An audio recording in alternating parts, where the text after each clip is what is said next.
Historizando.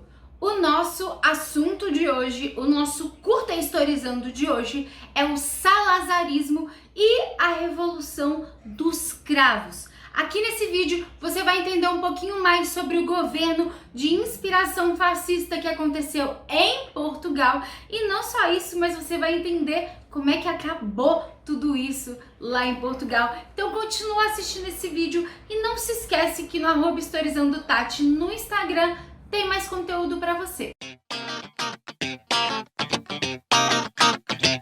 Nesse Curta Historizando a gente vai entender um pouquinho mais da história portuguesa, mesmo porque a gente estuda bastante aí com relação ao período colonial, mas não entende muito a história contemporânea de Portugal.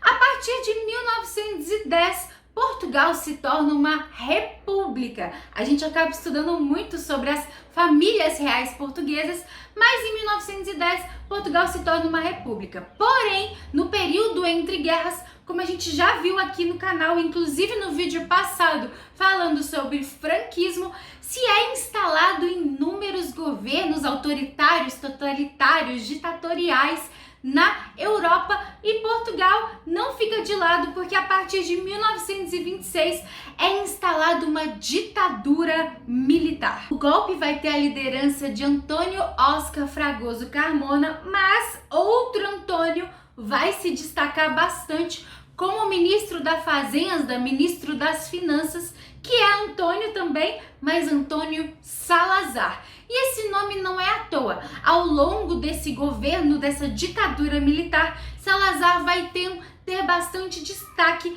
e a partir de 32 vai se tornar chefe de Estado português.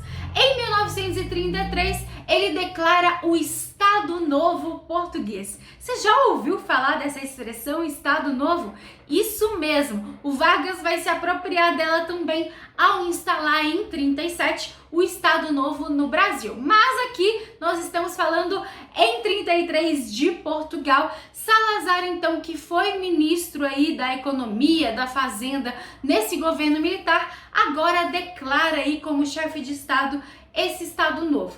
E a inspiração fascista vai partir daí. O governo de Salazar vai ser um governo extremamente conservador, centrado na figura dele, por isso a questão do culto ao líder vai ser importante. Ele vai promulgar uma constituição de natureza fascista, isso quer dizer antidemocrática, antiliberal, corporativista, colonialista e conservadora. Ora, quantos ingredientes essa Constituição. Falando em colonialista, não se esqueçam que Portugal tinha aí algumas colônias no continente africano. Inclusive, um dos processos mais difíceis de independência, de descolonização, é devido à questão do salazarismo, dessa ditadura aí com inspiração fascista. Não só isso, mas esse governo vai ter uma inspiração anticomunista e antissocialista, também aí muito similar aos outros governos totalitários, e vai se instalar aí uma nova ordem moral, que na verdade são resgate de valores tradicionais, patriarcais, machistas que existiam em Portugal, e não só em Portugal, né, mas em vários lugares do mundo. O Estado Novo vai ter apoio de nada mais nada menos do que o Hitler, e não só isso, mas vai se instalar o modelo do Partido Único, também similar ao fascismo e ao nazismo naquele momento. A repressão política vai crescer bastante, principalmente aos considerados inimigos do Estado, que são aqueles comunistas, anarquistas, socialistas.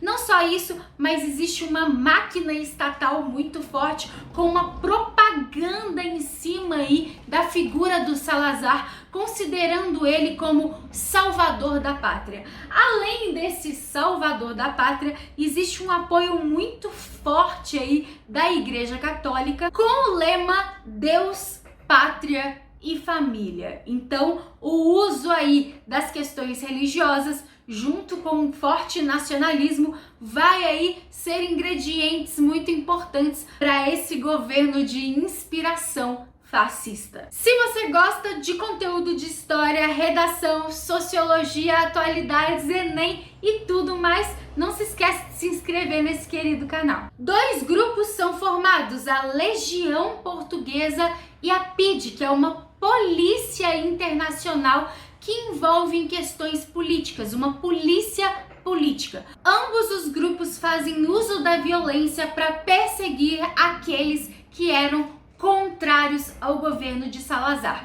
Logo, esse uso da violência também vai ser um ingrediente importante. Observe que tudo isso é bastante similar ao nazifascismo. Além disso, existe a política do livro único, que vai então controlar, manipular a educação em toda Portugal, o controle do Estado em cima dos movimentos trabalhistas que existiam na época e inúmeras proibições que hoje, se você olha, você fala, não é possível.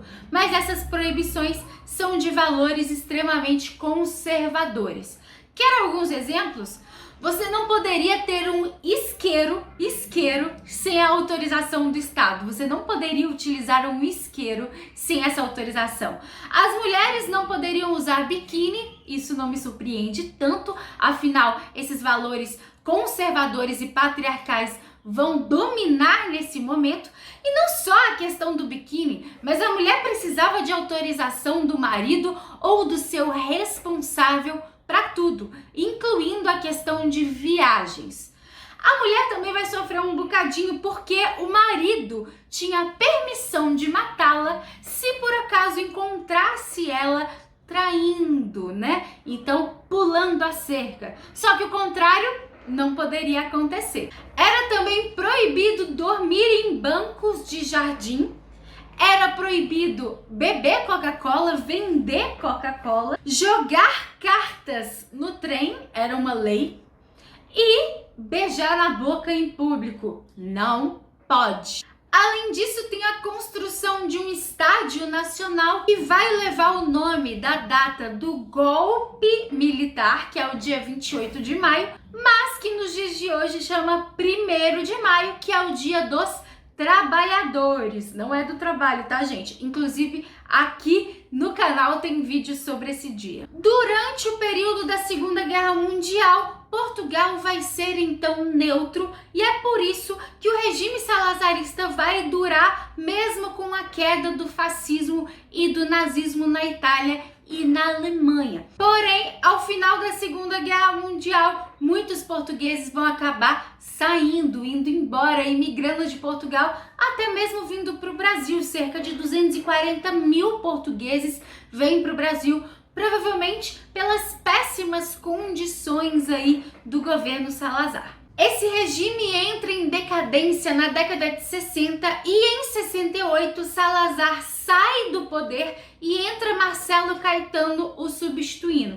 Porém, o termo salazarismo continua em uso justamente porque o governo é bastante similar, tem as mesmas características, só que o Salazar aí estava com problemas de saúde e por isso sai do poder. Ele vai morrer, inclusive, em 1970 com 81 anos de idade, passando grande parte da sua vida mandando em Portugal. Mesmo com a saída de Salazar, o governo continua impopular, continua com inúmeros problemas devido à concentração de renda, problemas aí com relação à miséria, pobreza, questões socioeconômicas e não só isso, mas devido à insistência às questões colonialistas. Como eu já disse aqui nesse vídeo, Portugal vai ser um dos últimos países a libertar, né, entre aspas, aí, as suas colônias na África, como por exemplo Angola e Moçambique. Se você quer entender um pouquinho mais sobre essa descolonização, sobre esses processos de independência,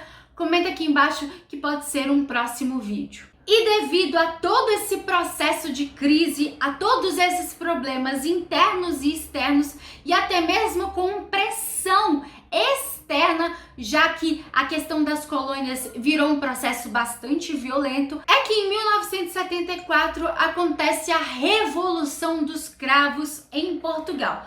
Para a gente entender um pouquinho dessa Revolução dos Cravos, é importante compreender que dentro dentro do exército em Portugal já existiam divergências, já existiam membros que eram contra o governo do Salazar e depois de Marcelo Caetano e membros que eram a favor desse governo. Esses membros que eram contra não só o governo, mas eram a favor de atitudes pacíficas em cima das colônias aí do processo de descolonização da África. Graças a esses conflitos dentro do exército, existe a demissão de duas pessoas importantes que eram contrárias ao governo, que é o general Spínola e o general Costa e Gomes. Devido a essas duas demissões, acaba se instalando aí uma crise política internamente muito forte.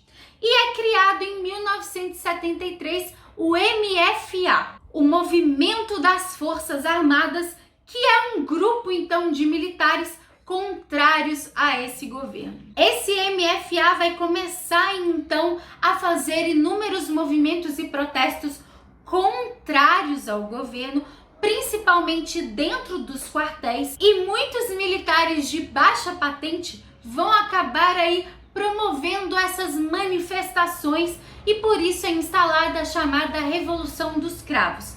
Leva esse nome justamente pelo caráter pacífico e porque naquela época se colocavam flores aí, se colocavam esses cravos nos canos das armas desses militares para justamente demonstrar esse ato pacífico contra o governo. Além disso, em 1974, a rádio em Portugal vai ser muito utilizada aí em favor desse movimento e vão se tocar músicas que foram censuradas pelo Estado Novo. A principal delas é Grândola Vila Morena de Zeca Afonso, que vai falar do poder do povo frente ao Estado. Em versos como "O povo é quem mais ordena", que Portugal é a terra da fraternidade. Tudo são palavras contrárias a essa ditadura que desde a década de 30 atingia os portugueses. E em 26 de abril de 1974 é formada uma Junta de Salvação Nacional para então prosseguir com um governo transitório. E nesse governo transitório, 3 Ds eram muito importantes: democratizar, desenvolver e descolonizar. E é por isso que é instalado o fim da censura, a anistia com relação aos presos políticos, a legalização dos sindicatos e, aos poucos, o fim da ditadura salazarista que dura da década de 30 até a década de 70 em Portugal.